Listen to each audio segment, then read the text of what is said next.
The UDL in 15 Minutes logo, which is a circle around the words UDL in blue, in yellow, 15 Min in red, followed by a headshot of Carrie Wozniak, a white woman with shoulder-length light brown hair, black-rimmed glasses, and a black shirt.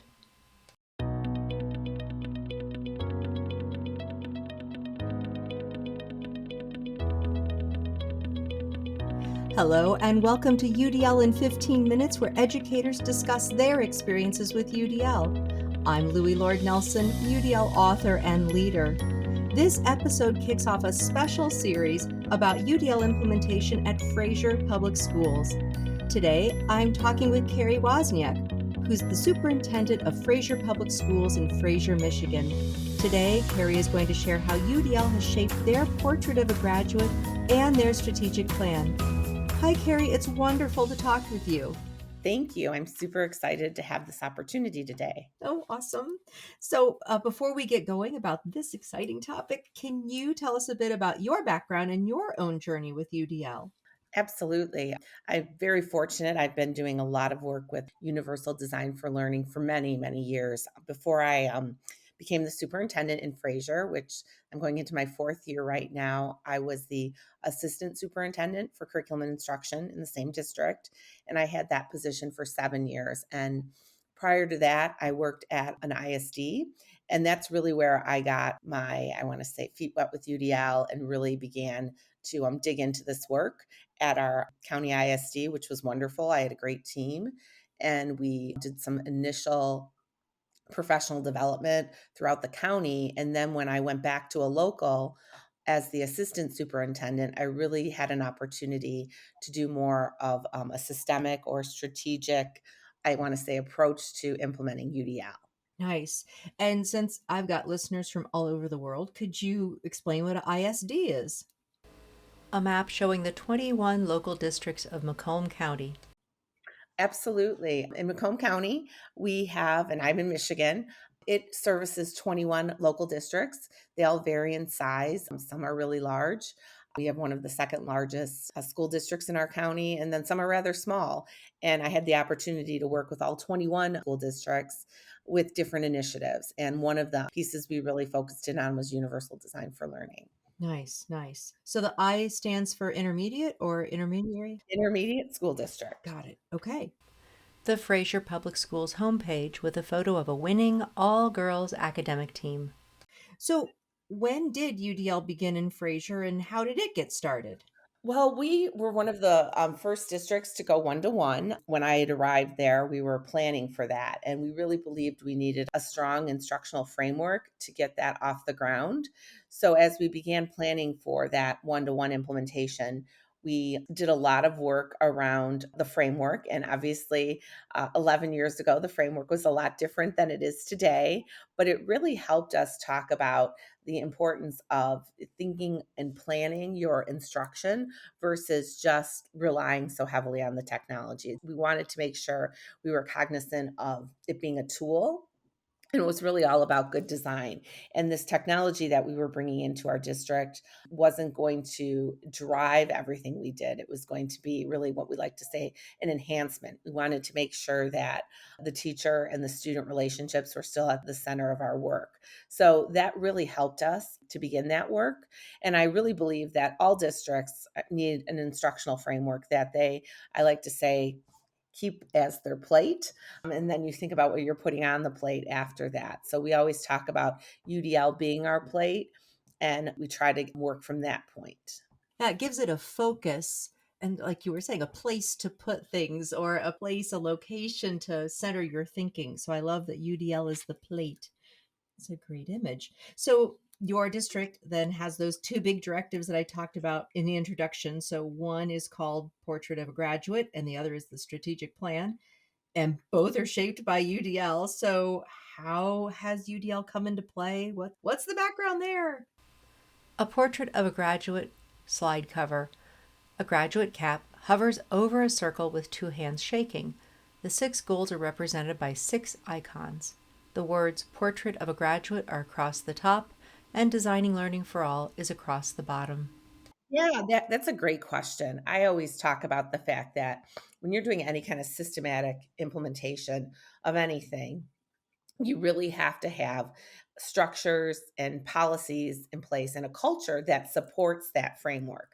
So, two things that I feel are really important in our district is that we've been very strategic about those structures and policies that we've put in place. And our culture is obviously very important as well. So, the portrait of the graduate, it's really been a movement around thinking about what does it take to get that handshake at graduation and what does it mean to be a student in Fraser Public Schools. So that really has centered our work. We think a lot about the students at the center and what do we want to be designing our learning environment for, and it's the students. So when you take a look at our portrait of the graduate, right underneath it we say designing learning for all. We're all about thinking about each learner and designing learning that meets the needs of all learners. We know there's no middle ground or there's no average student we always talk about, and you really have to be intentional about the learning design, and that really has become the center of our portrait of the graduate. We also talk a lot about deeper learning competencies, which are, critical thinking, communication, creativity, character, collaboration, and citizenship. And when you're designing your learning for those students, it's very important that you keep those deeper learning competencies in mind as you design your instruction. So that really has guided our work. Everyone in the district was a part of our portrait of the graduate conversation. We all spent a lot of time thinking about what we wanted our students to be able to know and do when they walked across that stage. And then from that point, we then moved into designing our strategic plan, which is really the guide that we use, or I always say it's the framework that all of the work we do fits into. So if it doesn't fit into that plan, we don't want to be focusing in on that. And when we look at our strategic plan, you're going to see that universal design for learning is really the focus of everything that we do.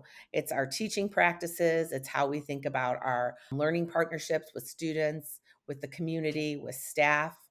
It's how we design our learning environment, and it's how we build out our digital ecosystem. So when we look at those four frames, we're always looking at it through the lens of universal design for learning. Right. A photo of Fraser graduates in their caps and gowns. Nice, nice. One thing I did not ask in the beginning, and I should have, is what is the size of Fraser? So student population and school number and all that. Yeah, absolutely. I apologize. I should have probably shared that. We're about 5,000 students. One thing that's interesting is we're close to 40% school of choice. So many of our families choose to come to our district, and we're very proud of that fact. We have 6 elementaries, an early childhood center, one middle school, and one high school. So we're really a great size. I really believe that we're not too big, but we're also not too small. So we're able to offer a lot of opportunities for our students. Yeah. So with student population that size and then the number of staff that you have to support, and I'm thinking about having a strategic plan and then your portrait of a graduate, the time that has been spent. We'll just start with the portrait of a graduate. When did that start? And what's kind of the district vision to see that fully just embraced by everyone? Because we all know that change takes a while and we all kind of have to have realistic expectations. So what has been the expectation around portrait of a graduate, and I guess that would be laid out in your strategic plan. The strategic plan image, the portrait of a graduate image, is a circle with four circles below labeled teaching practices, learning partnerships, learning environment, and digital ecosystem. Correct. I think that's a very fair question. This is my third strategic plan for Fraser. When I got here 11 years ago, we were working through one. And then I was part of the second strategic plan. And this is actually the third iteration. And I think having that stability and being a participant in all of that work has been very helpful. And I think that is an issue sometimes in other districts is that consistency of leadership. And I like to think that the strategic plan is that roadmap. So whoever comes in or whoever transitions in and out of our district, they can take a look at the work that we're doing And I think that's really important right now, especially as we come out of COVID with so much transition that's happened. Having this document is really important to our district because we look back at it all the time. So when we were starting off the school year, this year, for instance, we really focused in on our learning partnerships and our teaching practice. We were very intentional about the relationships we were building with our students and really focusing in on the UDL framework as far as our teaching practices were concerned. And we talked a lot about student engagement. So, again, having that strategic plan and the UDL framework as that underpinning helps us keep our focus very intentional. So, right now, and you can go online if you go to Fraser um, Public Schools, you just can Google that. You'll see our strategic plan there, and you'll see that those two goal areas are very much being highlighted right now in the work that we're doing as we're coming out of COVID. Not to say that the digital ecosystem isn't critical to the work we're doing, it just hasn't been as amplified as some of those other areas. So, what I try to do is every summer kind of look at where we're at with those goals and reevaluate what we need to be working on for the next school year. Yeah. A slide with goal one, teaching practices. And I think how you were describing that and putting that with the question that I was asking, and I think the bigger point here for everyone to understand is that there's no endpoint with universal design for learning, as there shouldn't be actually. With education, we know that it's just like a consistent growth mindset. Not there yet. And we're always trying to benefit our learners in the best way we know. And so I think it's actually good when we don't say in our plans, oh, in year 5 we'll be done. We will know all we need to know about UDL. Sorry. I always say it's about the journey Yeah. and the process that you're going through. There's certain things though that I do believe are systematic. A slide with goal 2, learning partnerships. Our digital ecosystem is very solid. The learning management system, the infrastructure, the technology tools that we use are very consistent. And I think that's where the equity piece, and when we talk about UDL, equity is such a priority that when I look at the digital ecosystem, I feel that that's where you have to be equitable. A slide with goal 3, learning environment. Everyone has to have equal access to Wi-Fi. Everyone has to have access to that device or that tool that you're using. And we're very proud of the fact in our district that we've been able to do that through the support of our community. We've had excellent support for our bonds. So we do have a incredible infrastructure and very high quality technology. At our secondary level, everybody has a MacBook Pro. The elementaries all have iPads and they can take them home. And it has made a lot of the challenges of COVID a little bit easier for a district like us because we've been working in a digital ecosystem that was pretty robust prior to COVID. Yeah, yeah. A slide with goal 4, digital ecosystem.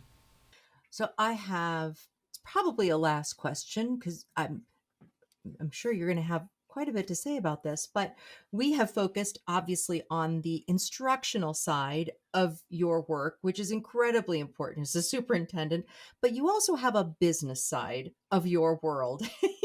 And would you be willing to share the relationship between UDL, which is, highly instructionally focused, but then so important to talk about on the business side? How do you support that journey in the business end of your work?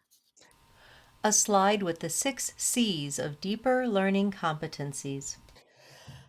Yeah, that's a very good question. I think you have to have a really strong central office team, especially when you're talking about school districts. I have an incredible business manager, my O&M director, my chief technology officer. Those business people are crucial to making the system work. I can't even begin to tell you how instrumental they are to the team, and they often go unnoticed because they're kind of in the background.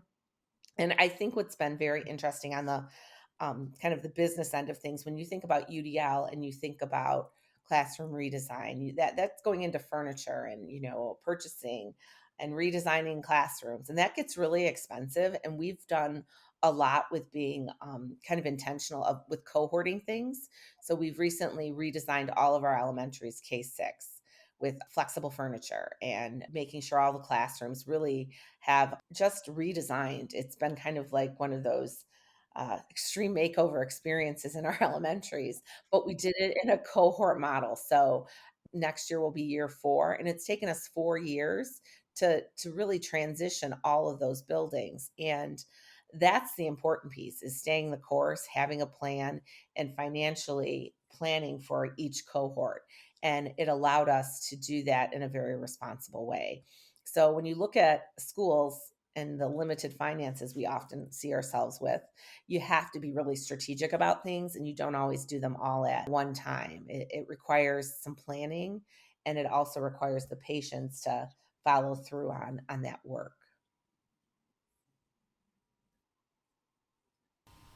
A headshot of Carrie Wozniak, a white woman with shoulder-length light brown hair, wearing black framed glasses and a black shirt. Nice. And I think you're exactly right. The central office folks don't always get seen, or their efforts aren't known in the midst of this framework, and they're so crucial. So thank you, thank you, thank you for pointing that out. I really appreciate it. And thank you so much for being a guest on UDL in 15 minutes. This has been, I think, really enlightening for people, and I can't wait to share the resources. So I know you said Google. I'm just going to put specific links to them on the website with your podcast so people can just get right there. They don't have to worry about it. But again, thank you so much, Carrie.